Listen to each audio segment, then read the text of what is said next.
Ever wonder what happens when someone tries to steal your land for a wedding they think they saw?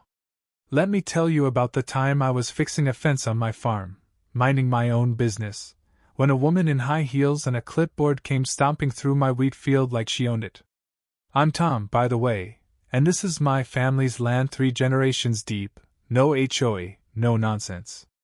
But that day, I met Lisa, the queen of nonsense, and she was about to turn my quiet farm into a battlefield. It was a hot morning, and I was hammering a fence post when I saw her, Lisa, flanked by 2 women and a guy with a measuring tape, all chattering about table placements and photo angles. Lisa, I later learned, was the head of the local HOA board, though my farm was miles from her suburban kingdom. She spun around in my field, clutching a bridal veil, and announced loud enough for the crows to scatter that this was the perfect soft spot for her daughter's dream wedding. I wiped the sweat from my brow, leaned on my post, and walked over, boots kicking up dust, ready for whatever lunacy was coming. Lisa didn't even flinch when she saw me. She waved that veil like a conductor's baton and said her daughter's wedding was happening here in 2 weeks. She acted like I should be thrilled, like it was an honor to have my wheat trampled for her kid's big day. I laughed, couldn't help it. The guy with the tape measure dropped it, startled. Lisa's smile tightened, and she launched into some garbage about my land belonging to the HOA under a community beautification clause.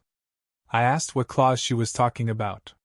She rattled off a supposed covenant from the 80s, claiming my farm was part of a scenic zone. I told her she was dead wrong. This land came from my granddad, never touched by an HOA, and sure as hell wasn't her daughter's personal stage. Her face twisted like she'd swallowed a wasp. She shoved a flyer at me, stamped with an HOA logo and the words "Saw Community Wedding Zone Approval Saw." I glanced at it, handed it back without touching it, and said, "Pretty paper, Lisa, but it's worth less than the dirt you're standing on." She snatched it back, huffing, and told me I was being selfish. Her daughter saw a magical country wedding, and the HOA backed her. I suggested she find a venue that didn't involve trespassing and ruining my crops. Then she said something that made my blood boil. "You don't get a say. This is a community matter, and we've already planned the layout." I dropped my glove, told her one more footprint in my wheat would be vandalism, and I'd call the sheriff. Her eyes narrowed. "Go ahead," she snapped. "I already did. He's coming to deal with you saw." I watched them strut off, Lisa glancing back like she was already picturing floral arches. I went back to my fence, but my mind was racing. This wasn't a mix-up, it was a hijack. The next morning, I found pink ribbons tied to my fence, fluttering like some beauty pageant. Wooden stakes dotted the ground near my barn, labeled "Saw Ceremony Aisle Saw Dance Floor Saw, even saw Groom's Waiting Spot Saw." I stood there, coffee going cold, wondering how far Lisa would push this circus. An hour later, she rolled up in a golf cart, a Saw Wedding Committee Saw sign taped to it, barking orders at a crew hauling folding chairs. I marched over and gave her 10 seconds to clear out, or I'd turn on the sprinklers. She called me hostile, said I was disrespecting a bride's joy. I reminded her she was on my land. She smiled, cold as ice, and said, "Not for long." By noon, a deputy sheriff, Jake, pulled up.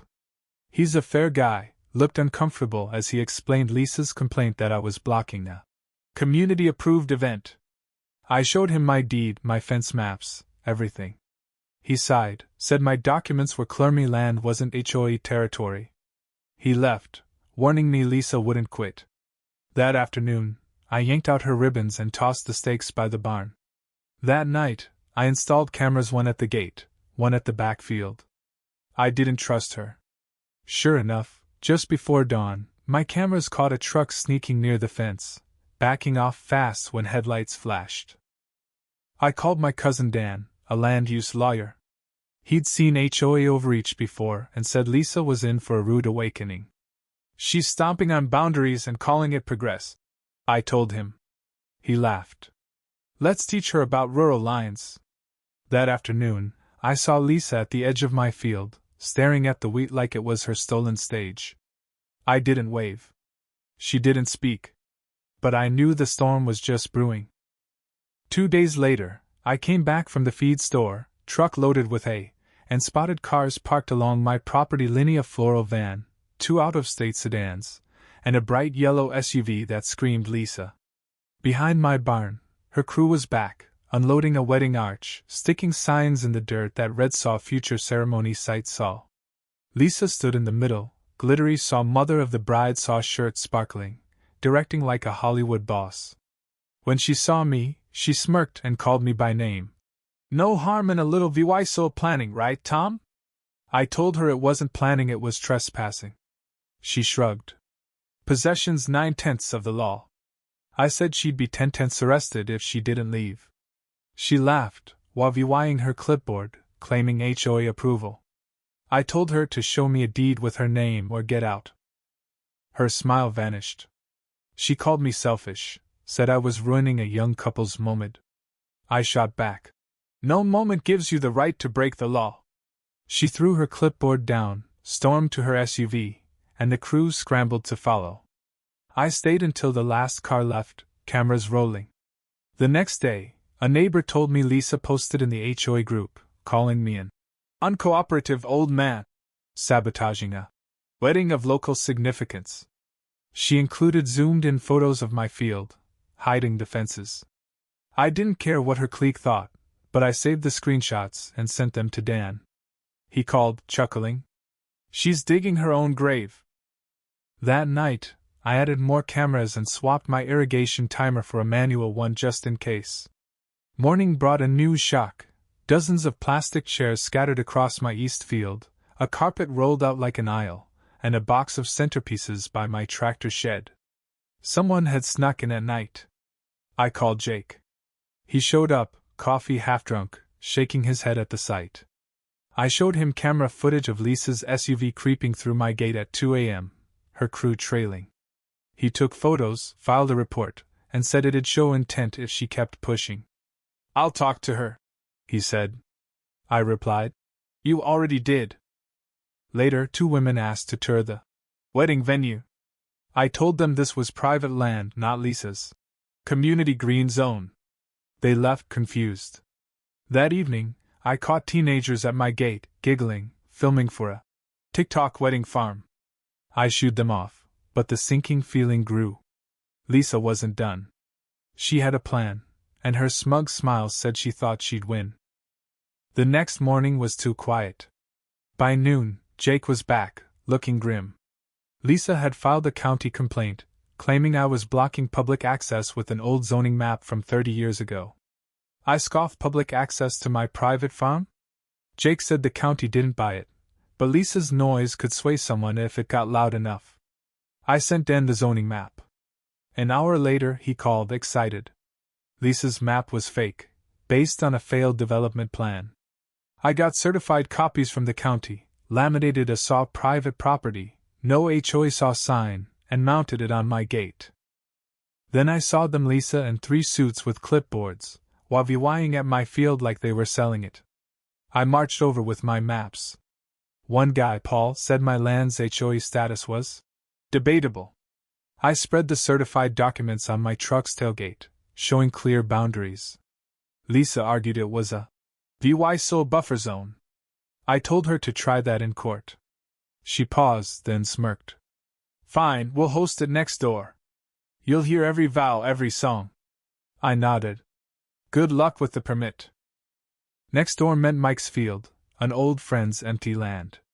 I couldn't reach Mike, but Dan found no lease filed. Lisa was trespassing again. That night, I saw flashlights in Mike's field, figures setting up. By dawn, hammering echoed. Trucks, tents, and a wedding arch were up. Lisa in a SAW wedding coordinator SAW sash, shouting orders. I filmed it all. Dan said Mike's lawyer sent a cease and desist. But Lisa didn't care. By afternoon, music blasted, lights went up, and a drone buzzed over my barn. I scrambled it with a DVYC from my shed, letting it crash in my field. Jake returned with another deputy. Lisa waved her clipboard, yelling about me. They showed her something on a tablet, and she stormed off. But an hour later, music roared again. Then college snagged a one-day permit loophole. The wedding was today. Guests arrived, heels sinking in dirt, suits sweating. I sat on my porch, watching the farce. Then I remembered the sprinklers Lisa's crew had tapped weeks ago. I flipped the valve, and a mist hit the outer chairs, sparking shouts about ruined dresses. I shut it off, just a nudge. The ceremony began. Lisa's daughter glided down the aisle, phones up, vows starting. Another drone flew over my field. I let it be. Then chaos erupted. Geese, spooked by my dog chasing a squirrel, swarmed low, one dropping a gift on the bridal arch. Guests screamed, a centerpiece toppled the cake. My goat, slipping through the fence, munched the flowers.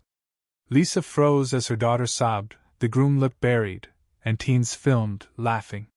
It was over in minutes, but the wedding was wrecked. By evening, cars fled, tents collapsed, decorations wilted. Lisa stood alone, staring at my fence, then drove off. The next morning, Jake brought news. Mike's lawyer charged Lisa with unauthorized land use, and the catering company sued her. Viral drone footage of the disaster had thousands of views. Lisa was then kicked out as HOA president, sued, and gone to her sisters out of state. My land was quiet again. A week later, a young couple asked about a simple wedding for their sister, a teacher with no budget. I gave them my back pasture, free, just respect the land. The bride, tough and kind, reminded me of my late wife. Their small wedding had laughter, grilled food, no drones, just peace. Jake stopped by, ate cake, and said, "This is more like it." I nodded. As the sun set, I sat on my porch, dog at my feet, looking at Lisa's old house, now for sale. The sky turned purple, and the quiet felt earned.